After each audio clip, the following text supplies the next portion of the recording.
I may have only read 5 books this week. Holy crap, guys, these books were awesome.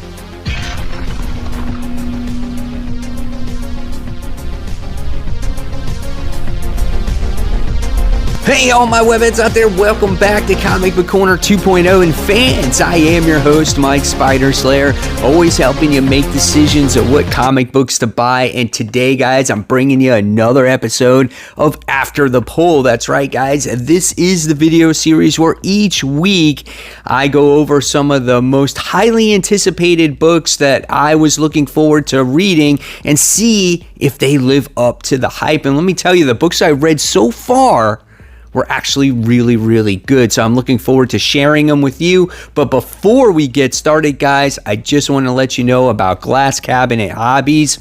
Guys, they are coming out with a Dan Mora Batgirls exclusive issue 1. So if you guys are interested in that exclusive cover, go ahead, check out glasscabinethobbies.com. They're on Facebook, they're on Instagram, and get your exclusive cover today. I'll leave it in the descriptions box below on where you can click and order it.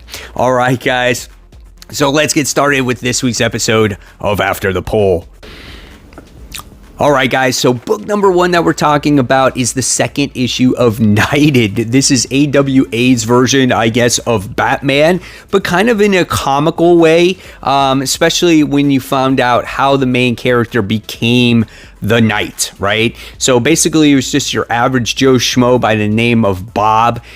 He was walking down the street. He winds up seeing these ropes tied around to these gas mains. They were about to burst. He unties them. The character that's like the Batman character, he winds up falling to his death. And the reason why he was tied up to these gas pipes or whatnot was because he was a peeping Tom. So the guy was a perv, right? And so what happens is Bob picks up the Knight and he's like, what do I do with this guy? Did I kill him? Well, the Batmobile comes, or their version of the Batmobile comes, and winds up actually taking him back to the cave and brings it to their version of Alfred. And Alfred says, you know what? You're going to be the new Knight now. And so this guy has to come up with the responsibility or decision if he's going to be the new Knight. So the artwork in this book, I want to say it might not be the best artwork, but it is okay.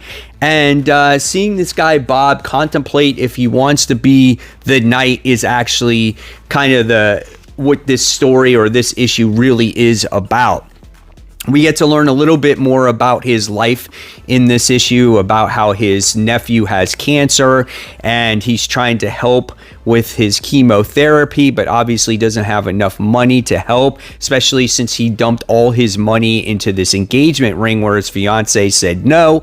And at first he was going to turn down the offer of being the Knight, but what happens is he's caused a whole bunch of other problems with this gang, and they had this truce with the original Knight, and now, again, all hell has broken loose.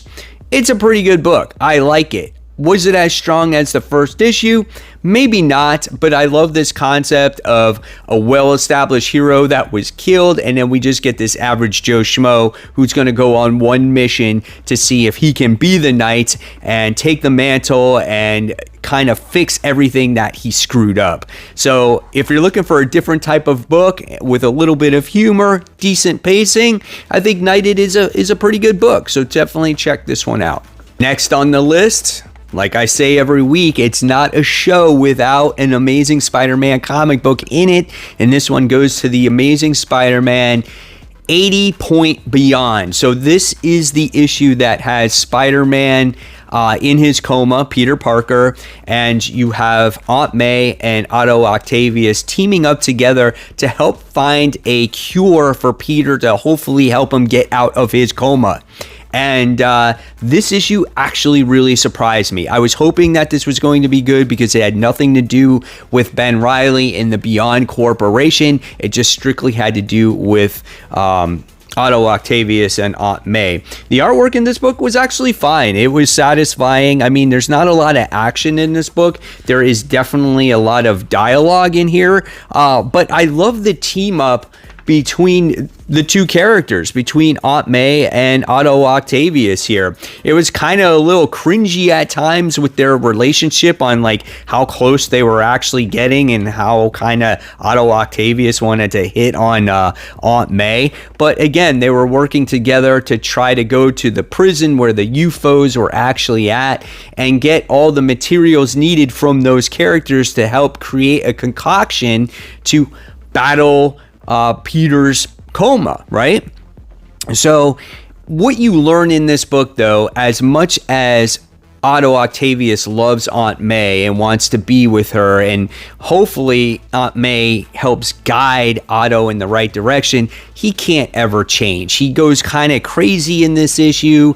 He starts saying he's superior to everybody, reminded me of Superior Spider-Man a little bit, and it was an interesting read, and I loved Aunt May in this issue as well because we get to see the charm of Aunt May, how she affects everyone around her. She's that sweet old lady, you know, and that's what I loved about this book. And by the time we wound up getting to the end of it, they did come up with this concoction to get Peter at least out of his coma, which I did not see that coming at all. So I thought this book was an enjoyable read, and out of all the Amazing Spider-Man Beyond stories so far, even though this one didn't have a lot of action and this had a lot of dialogue, I thought this book was quite good, and I definitely say pick this book up, especially if you are an Otto Octavius fan and kind of the fan of like how he is in Superior Spider-Man. So good read. I thought Cody Ziegler did an awesome job with it. Book number 3 that we're talking about today is the newest Marvel event that's going to be affecting all of the Marvel Universe, and this is A Devil's Reign, part 1 of 6. Now, let me just tell you, reading this first issue, this is why I really enjoy Marvel comic books, because it makes it feel like the entire universe is together. It's whole. Like, they're not in separate books and in separate realities. It really makes it feel like a whole, and this issue does that, and I really enjoyed it. This one's done by Zdarsky, and Chiquetto does the artwork. I love this book. The artwork is gorgeous. The colors are outstanding. There's a page in here with the new Thunderbolts team, so we get to see the way they look in this issue as well. So everything in this whole entire book is awesome. Check out the Thing in here. So great stuff. Now the story just felt like, in a way, a Civil War story, but there was a kind of a different take in it, right? So you have this whole thing where obviously the Kingpin, if you've been reading the story, Kingpin just got married to Typhoid Mary, and we think that, oh, he's going to be in happiness. But at the end of the last issue, he found this file that has the identity of Daredevil in there. But when he comes across it, it's just his mind is made to not remember who Daredevil actually is, and that's because of the Purple Man's kids, right? So he comes face to face with Daredevil, and of course he won't tell him his identity, gives him this wise ass remark, and he just sits there and kind of loses it. Fisk, he's just fueled with rage. He needs to get back at Daredevil, and so all of a sudden what happens is he enacts the Power Act. And now this is not all of United States so far, it's just in the city of New York. So if anybody is using their powers, they're basically going to be sent to jail. And of course, there's a team that's enforced to put these heroes into jail if they use their powers or get caught using them. And of course, it's this version of the Thunderbolts, which you get to see right here. You see like the female Elektra, you wind up seeing US Agent, the Rhino, and there's just a few of them. You wind up getting to see the Shocker in here, and then there's some, regular, normal, everyday soldiers that work with Kingpin as well. And in the beginning of this issue, you're just getting to see our heroes getting locked up left and right. I mean, even if they're just saving people from a burning building, they're going to get thrown in jail. So this Powers Act is something that's super serious, and Mayor Fisk has no exceptions to the rule. We learn a little bit about the new Kingpin, which is the Kingpin's son. And we have Otto Octavius in this issue as well, as he has possession of the Forever Gate, as the Fantastic Four were,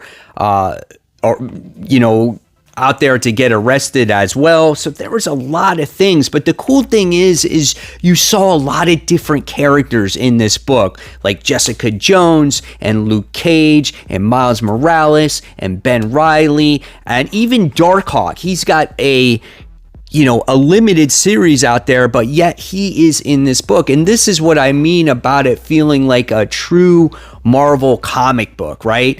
I loved this book. This was an amazing book. I think this might be my pick of the week. I don't know.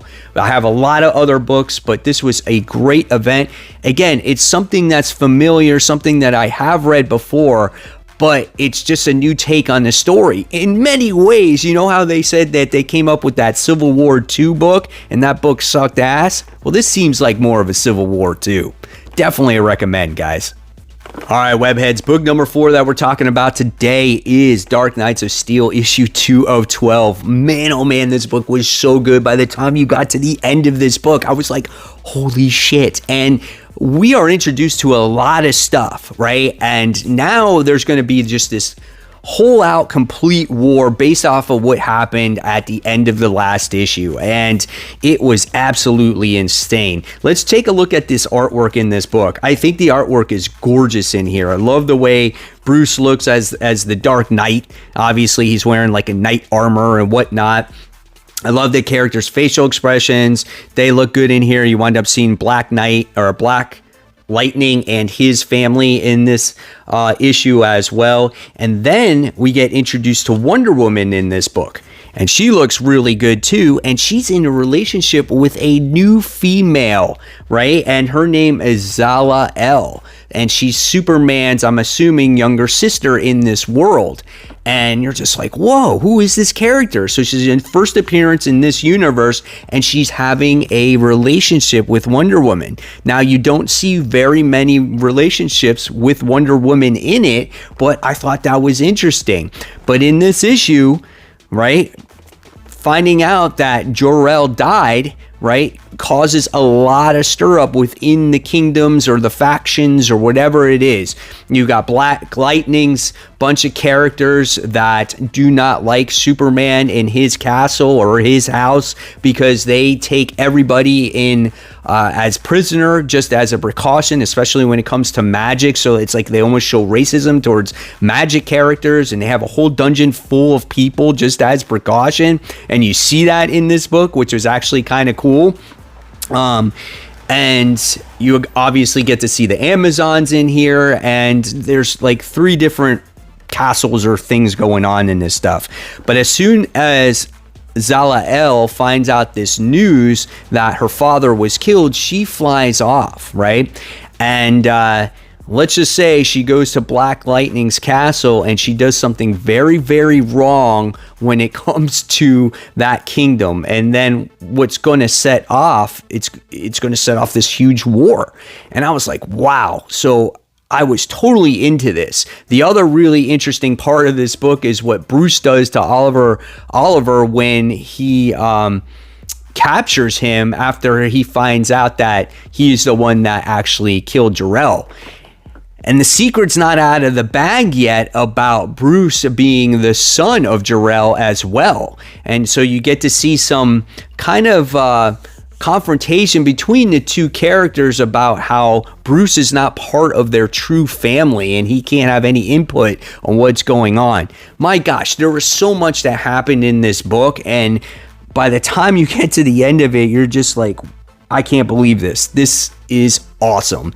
You guys must read this. I pretty much don't know who's not reading it, but if you haven't read it, definitely pick it up. This is a great book. I tell you, that ending has something to do with the new character, Zala-El, and it's just awesome.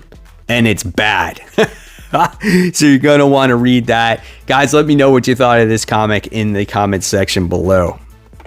And our last book that we're going to be talking about today is going to be Batman issue 118, the book that everyone was looking forward to coming out this week. Whether you're a reader of Batman, a collector of comic book covers, there was something there for everybody, right? So this one is written by Joshua Williamson, and the artwork is done by Melina. And I thought that the artwork was actually pretty good in this book. I love the beginning of this. The first time you see Batman, he's just kind of in the shadow with the fireworks, sparkling in the sky and whatnot. And here's some of the past things that have happened to Batman recently. So there's a picture of that. But the artwork in this issue was outstanding. So I really enjoyed it. So I'm looking forward to future issues of the art in here. Now, what was this story about? Did I like this Batman? First off, before we get into it, I definitely want to say yes. I love this story. I thought this brought Batman back to a much simpler Batman, not dealing with an overcrowded amount of characters or such high crazy tech or such insane war. This was just basically Batman against really a couple of thugs, and maybe went to a party that was dressed as a bunch of his rogues villain, and he did battle against Firefly. Like, it was a very street level like comic book. It reminded you more of a simpler Batman, and that's what I appreciated out of the book. And so that's what you got to see in the beginning. Take out some street thugs. He's talking to Barbara. She's saying you need to take a rest after a while, after this whole time, that you've been battling all these wars and stuff. And after he got done doing this little battle against Firefly at this party, that's what he planned on doing. He planned on, kind of just relaxing. But of course, that can never happen to Batman, right? Of course, what happens is he winds up getting this call, and he winds up finding out that Batman Incorporated, all the characters from there, wound up getting arrested. And he's like, whoa, what the hell's going on? So now, of course, he goes dark. He's like, Barbara, I'm going dark for 48 hours. She's like, what the hell, man? And so, obviously, he has to go investigating on what has happened with Batman Incorporated. So we get a little bit of a backstory of who these characters are and where they've been all this time, which is a really good jumping on point for readers, and how Bruce Wayne doesn't fund them anymore because he lost all his money. So, obviously, somebody had to pick up the pieces and fund Batman Incorporated. Okay, well, we were promised this new villain by the name of Abyss, and supposedly this character Abyss is already dead, and the Batman Incorporated or Batman Corporation actually killed this guy. So where's Abyss gonna fit into all of this, right? Oh yeah, and I forgot to mention, Luthor is the one that is actually sponsoring or paying for Batman Incorporated. So I thought that was a nice little twist at the end of it as well. And I was like, holy crap, that's awesome, So I really like this issue. Now, obviously, there's something much more to Abyss. Abyss is a character that obviously is not going to be dead before he even gets started, right? And I want to really see Lex Luthor's involvement in this title going forward as well. But I think Joshua Williamson is off to a great start in this book, and I loved it, right? Again, it doesn't overwhelm you with a whole flashy cast of characters. It's more of a street-like level book, and it's definitely off to a very detective-like style, right? So I love this book, guys. Definitely recommend if you are burnt out of Batman, check this one out. So out of these 5 books that I've read so far, which one is my favorite of the week at this point? I still have about 12 other books to read, but it's tough. It's between Devil's Reign, Batman, and Dark Knights of Steel. Which one did I like the best out of all 3? I tell you what, I think I'm going to go, it's tough, man. It's tough between Dark Knights of Steel and Devil's Reign, but I gotta go with Dark Knights of Steel. That book was absolutely awesome. I love the introduction of the new character and what she did to somebody at the end of it. I didn't want to spoil that for you. And I just can't wait to see what's going to transpire after that event, right? Devil's Reign's really good. Like I said, it definitely sets things up on what's to come, especially for Mayor Fisk, like what he's going to be doing in the future. You see that at the end of this book. And if that's the case, if that actually happens in the Marvel Universe, if that comes to fruition, I think the Marvel Universe is in trouble, man, when it comes to our good guys, right? But we did find out that Tony Stark is going to run for mayor. Now that's going to be funny. But Dark Knights of Steel, that's my favorite so far. Does it hold up? Find out later on in the week. If you love this, watch my live stream that I do every Tuesday night with my friends called Comic Book Weekly. It's at 10:15 p.m. Eastern time. And if it's too late for you, go ahead and watch it on the replay as we talk about all these comic books for the week and which one was my favorite. So, of course, guys, as always, thank you so much for watching Comic Book Corner 2.0. If you like this video, give it a thumbs up, subscribe. Don't forget to hit that bell. And, of course, guys, if you like the content, I'll leave you more content right here. Guys, as always, keep buying, keep collecting, and most importantly, read those comics.